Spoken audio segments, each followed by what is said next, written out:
কারোর প্রতি জুলুম, কারোর প্রতি অবিচার, গায়ের জোর খাটানো, মাস্তানি গুন্ডামি করা, প্রভাব প্রতিপত্তি দেখানো, যে কাউকে দুর্বল পেয়ে তার উপরে চড়াও হওয়া, কাউকে ঠকিয়ে নিজের কাজ সিদ্ধ করা, এই মানুষের প্রতি জুলুম অবিচার, এটার শাস্তি আল্লাহ তাআলা দুনিয়াতে দেন।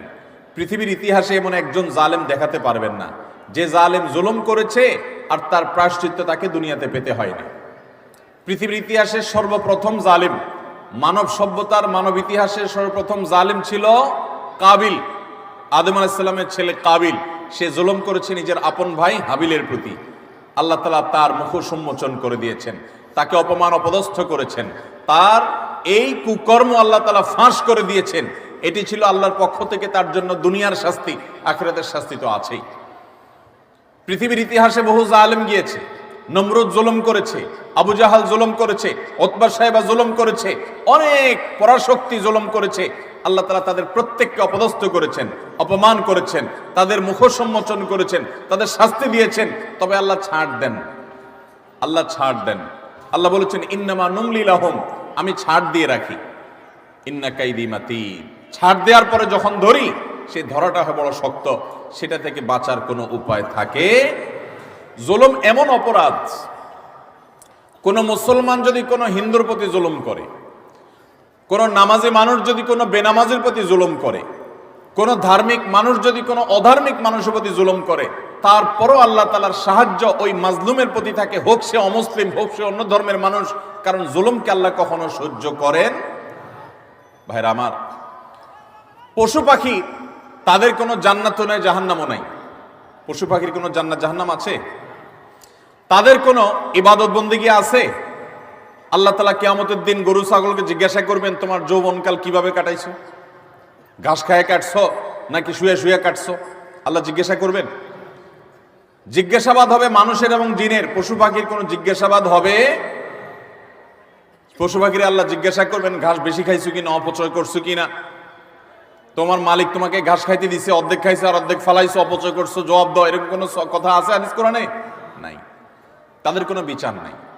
কিন্তু জুলুম এমন অপরাধ, পশু পাখি পর্যন্ত একজন আরেকজনের প্রতি জুলুম করে।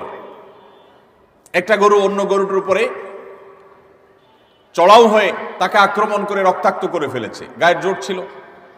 একটা ছাগল শিং ছিল আর একটা শিং ছিল না, যার শিং ছিল সে শিং দিয়ে গুতগুতি করে অন্য আরেকটা ছাগলকে আহত করেছে, আঘাতপ্রাপ্ত করেছে। একটা মোরগ অন্য মোরগের প্রতি অবিচার করেছে।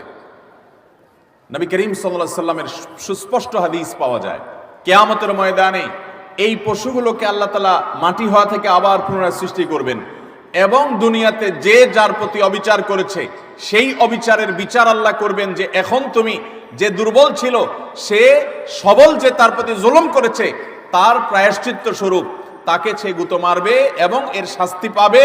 এরপর আল্লাহ বলবেন কুনু তুরাবা, তোমরা আবার মাটি হয়ে যাও, আবার তারা মাটির সাথে মিশে যাবে।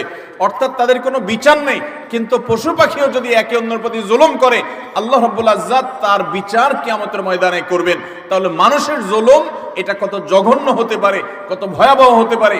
কোরআনে কারিমে আল্লাহ তাআলা বলেছেন ওমা রাব্বুকা বিযাল্লামিল লিল আবিদ, তোমার রব আল্লাহ তিনি বান্দার প্রতি কোনো জুলুম করেন না। আল্লাহ হাদিসে কুদসিতে বলেছেন ইন্নী হারামতু যুলমা আলা নাফসি, আমি আল্লাহ বলেছেন তিনি আল্লাহ, তিনি তার নিজের প্রতি নিজে জুলুমকে হারাম করে দিয়েছেন। আল্লাহর উপরে কোনো হালাল হারাম করার কেউ আছে? হালাল হারাম করবে তো তিনি, যিনি মহান সৃষ্টিকর্তা, তিনি নিজে সৃষ্টিকর্তা। তাকে আবার হালাল হারাম বাতাবে কে? তার জন্য কোনো বিধিনিষেধ তো থাকার কথা নয়, কিন্তু তিনি নিজের প্রতি নিজে এটা আরোপ করেছেন যে আমি জুলুমকে আমার উপরে হারাম করে দিয়েছি। আজ সমাজের চতুর্দিকে তাকালে দেখবেন এই ভয়াবহ অপরাধ।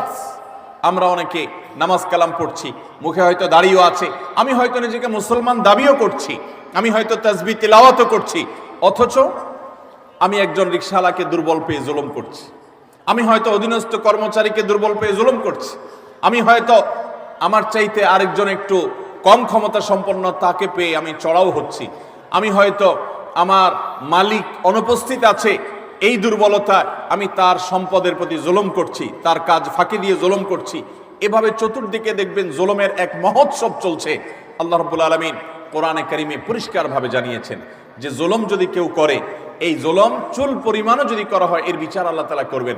আখিরাতে শুধু বিচার হবে তা নয়, আমরা যে হাদিসটি আবু দাউদ এবং তিরমিজিতে পাই, সেই হাদিসে নবী সাল্লাল্লাহু আলাইহি ওয়াসাল্লাম বলেছেন, মা মিন যামবিন আজদারু আই ইউআজ্জিলাল্লাহু লিসাহিবিহি আল উকুবা ফিদ দুনিয়া মা মা ইয়াদখিরুহু ফিল আখিরাহ মিসলাল বাগয়ি ওয়া কাতিআতির রাহম। জুলুম এবং অবিচার যদি কেউ করে, তো এর শাস্তি আখিরাতে যা আল্লাহ রেখেছেন তা তো হবেই, দুনিয়াতে নগদ শাস্তি ভোগ করা ছাড়া মানুষ পা নাড়াতে পারবে না। একজন জালিম দেখাতে পারবেন না যে জালিম জুলুম করতে করতে হাসতে হাসতে দুনিয়া থেকে চলে গেছে, তার ভেতরে ত্রাস সৃষ্টি হয়েছে, কোনো না কোনো ভাবে আল্লাহ তাআলা তার জীবনটাকে জীবন্ত জাহান্নাম করেছেন, অথবা অপমান অপদস্থ করেছেন, বা ভেতরে ভেতরে শাস্তি দিয়েছেন। এই শাস্তি ভোগ করা ছাড়া কোনো জালিম যেতে পারে না। এই জন্য ভাইরা আমার, কারোর প্রতি যদি জুলুম হয়, বিশেষ করে আমাদের তরুণ বন্ধুদেরকে আমরা বলি যে কয়েকজন বন্ধু যখন একসাথ হন, শরীরের মধ্যে একটা ভাবসাব চলে আসে। কয়েকজন কলেজে পড়ুয়া বন্ধু, আজকাল কলেজে পড়া লাগে না, এখন কিশোর গ্যাং বাইর হইছে, পুস্কে পুস্কে 4-5 জন একসাথে হয়ে গেলেই মাস্তান হয়ে যায়, ঠিক না ভাই? ঠিক। 4-5 জন একসাথে হলে শরীরে একটা ভাবসাব চলে আসে। একা একা যদি চায়ের দোকানে যান, তো আস্তে করে খুব নরম সুরে বলেন, মামু 1 কাপ চা দেন। আর যখন 4-5 জন 6-7 জন একসাথে যান, তো শরীরে ভাব চলে আসে। একবারে বেশি 2বার যদি ডাকা লাগে ওই টি বয়কে, ওই কর্মচারী বেচারাকে, তখন তার দিকে তেড়ে যান, শক্ত কথা বলেন, জোরে আওয়াজ করেন, ভাবখানা এমন যে আপনি কি হুনুরু হয়ে গেছেন। গাড়িতে উঠেছেন, বাসে উঠেছেন, কয়েকজন মিলে উঠেছেন, তো মনে হচ্ছে যে কিছু একটা বাসে উঠে গেছে, কোনো একটা হাইওয়ান জন্তু উঠে গেছে, এরকম একটা ভাবচক্কর, ঠিক না ভাই? ঠিক। ভাইরা আমার, কয়েকজন মিলে শক্ত আছেন, একজন রিক্সাওয়ালা হয়তো 10 টাকার জায়গায় 15 টাকা চাইছে, 1 টাকাও দিলেন না, পুরো টাকা না দিয়ে চলে গেছেন, বেচারা ফেলফেল করে চেয়ে আছে, কিছু বলার ক্ষমতা নাই। মনে রাখবেন, এর সবগুলো আল্লাহর খাতায় লেখা হচ্ছে। একটি পাপ এমন নাই, একটি জুলুম নাই যে জুলুম আল্লাহর খাতায় লেখা হচ্ছে না। নবী করিম সাল্লাল্লাহু আলাইহি ওয়াসাল্লাম সেজন্য বলেছেন, সেদিন আসার আগে নিজেদের এই সকল মামলাগুলোকে নিষ্পত্তি করে ফেলো, মানুষের অধিকারগুলো দিয়ে ফেলো, যাদের প্রতি জুলুম করেছো মাপ চেয়ে সেগুলোকে ক্ষমা চেয়ে সবগুলাকে চূড়ান্তভাবে নিষ্পত্তি করে ফেলো। যেদিন এগুলোর বিচার যখন আল্লাহ শুরু করবেন, তখন কাউকে ছাড় দিবেন না। নবী সাল্লাল্লাহু আলাইহি ওয়াসাল্লাম বলেছেন, আতাদরুনা মানিল মুফলিস, তোমরা কি জানো সবচেয়ে বড় ভিখারিকে, অভাবীকে? সাহাবীরা বলেছেন, আল মুফলিসু ফিনা মান লা দিনারাহু ওয়া লা দিরহামা। হে আল্লাহর রাসূল, আমাদের মধ্যে যার টাকা পয়সা নাই সেই তো অভাবী, আমরা জানি। নবীজি সাল্লাল্লাহু আলাইহি ওয়াসাল্লাম বলেছেন, আরে সেই অভাবী আসল অভাবী না, আসল অভাবীর পরিচয় তাহলে শুনো। একটা লোক দুনিয়াতে অনেক কোরআন তেলাওয়াত করেছে, অনেক তাসবিহ জপেছে, অনেক হজ উমরা করেছে, অনেক বেশি ইবাদত বন্দেগী করেছে, অনেক নফল নামাজ পড়েছে, নফল রোজা রেখেছে, অনেক দান সাদাকা করেছে, অনেক ভালো কথা মানুষকে শুনিয়েছে, অনেক মাহফিলে সে গিয়েছে, অনেক ভালো কাজে সহযোগিতা করেছে, হাজী সাহেব গাজী সাহেব হয়েছে, সবই ঠিক আছে। কিন্তু এত বিশাল পরিমাণ আমলের পাহাড় নিয়ে আল্লাহর কাছে তিনি হাজির হয়েছেন, তার আশা, এত আমল করে আসছি, জান্নাত আমার ঠেকাবে কে?